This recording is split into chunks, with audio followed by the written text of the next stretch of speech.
Որ թվականին վերջնականապես հաստատվեցիք Հայաստանում, ընտանիքով էիք։ 88 թվականի երկրաշարժից։ Երկրաշարժից հետո Բրիտանիայում մենք ես այն ժամանակ արդեն ապրում էի Անգլիայում, նոր էի սկսել։ Սկսեցինք հիմնադրեցինք մի հատ Հայաստանի օգնություն, անգլերենով Aid Armenia բարեգործական կազմակերպությունը,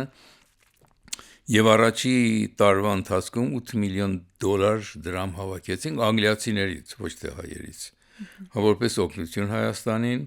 Հետո Վանաձորում կառուցեցինք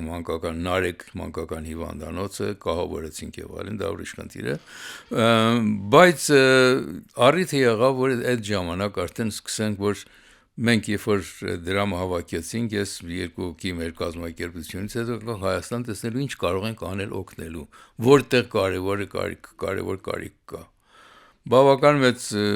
հետազոտություններ արեցինք, մարդկանց հանդիպեցինք, ծանոթացանք համակարգին մի քիչ ավելի մոտից եւ որոշեցինք, որ առողջապահության համար ամենակարևոր բանը մանկական հիվանդանոց հատկապես կառուցելն է։ Այդ գործարքին այնպես որ ես գնացել եմ եկել եմ Հայաստան 1989-ից 88-ին մեր օգտակայանում Լոնդոնում, երբ որ մեզ մեծ պահեստ տեղ էին հատկացրել, որ մեր ապրանքներ ուղարկենք Հայաստան, մենք մեկ ամսվա մեջ 1400 տոննա դեղորայք,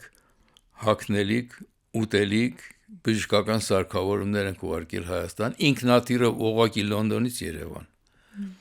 Ռուսլան օդանավները Aeroflot-ի գալիս էին Լոնդոն նստում, մենք լցնում էինք օդանավը գալիս էինք Երևան,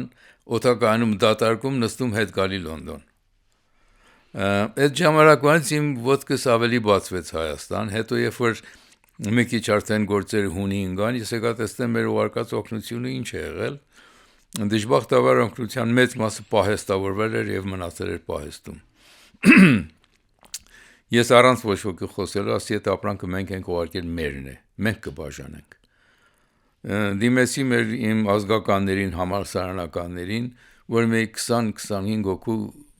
ուսանող գտնենք, որ մեքենա բեռնատար վարել է կարող, մենք բեռնատարներ վարձենք, ըստ ինչ որ ունենք ուտելիքը, հագնելիքը եւ հատկապես դեղորայքը, լցնենք ավտոները, քշեք, որ քաղաքը հասնեք, ընդ բաժանեք։ Եվ այդ գործն էլ մենք արեցինք մոտիկից տեսնելով ավելի ժողովրդին, հանդիպելով ժողովրդին։ Անկախությունից հետո եկաք արդեն։ Այո, դրանից հետո անկախությունը եղավ, անկախություն սկսեցինք, կինս հոգեբան է եւ հոգեբանական օգնության շատ մեծ կարիք կար, խորհրդատվական օգնություն, ոտքի բուժ, հոգեբան։ Եվ տեսանք Հայաստանում ասին նման բան գոյություն չունի, հոգեբանական խորհրդակցական կազմակերպություններ եւ այլն։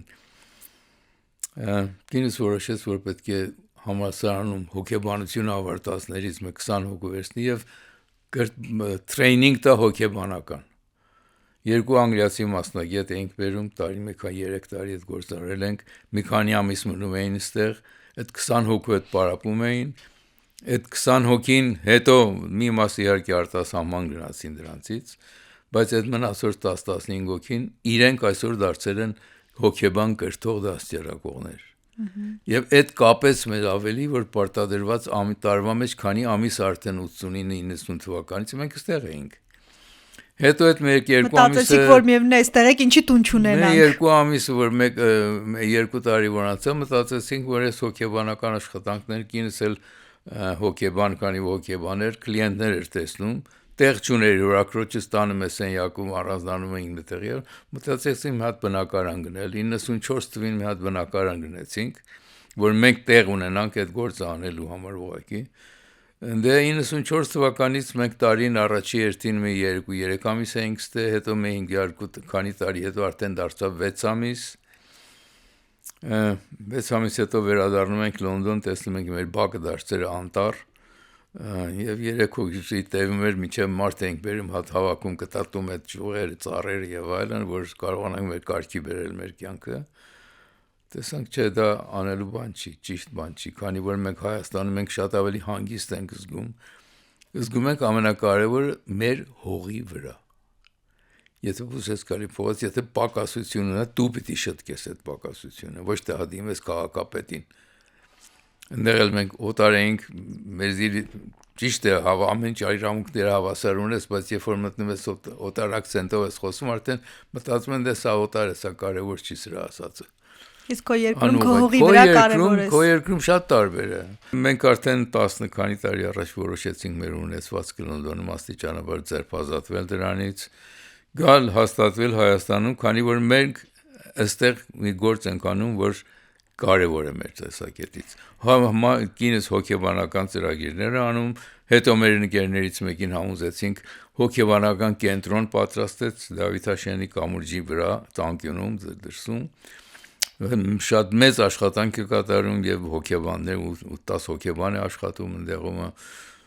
չունևորներին անվճար, ունեցողներից դրամ են վերցնում եւ այլն ունևորներից։ Տղաս, որ մահացավ երիտասարդ 39 տարեկանում, նա արվեստագետ էր, բրոնզե իրարական իրերի մասնագետ էր եւ մենք իր մահվանից մի քանի տարի հետո Արմավիրում հիմնեցինք Լևոն Գալչյան արվեստի դպրոցը, որը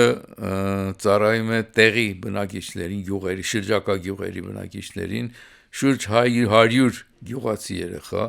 շաբաթվա մեջ հաճախում են դպրոցի ժամերից դուրս։ Գալիս են սովորելու ձեռագործ, ասեղնագործություն, գորգագործություն, երգ, պար, հայկական հավանդական երկու պար։ Ձեր զավակի իշատակի համար։ Հետո արծաթագործություն, կավագործություն, տարբեր մասնագիտություններ, փայտի վրա փորագրություն եւ այլն։ Եվ այդ 100 հոգին արդեն դրանց մեջից մենք ուսուցիչներ ենք հետ ստացել, որ գալիս են հիմա իրանք դարձել են ուսուցիչ։ Գործն է անմահ։ Դա մեզ շատ մեծ գոհունակություն է տալիս, քանի որ տեսնում ենք, որ ուսանողների մեջ, երեխաների մեջ մեր դպրոցի դասչուհին շատ խիստ է, որ ոչ թե սովորեն գործը, այլ ապրել սովորեն, վարվելակերպ սովորեն երեխաները։ Հետո որ գալիս են նորերն են գալիս մյուս տարին,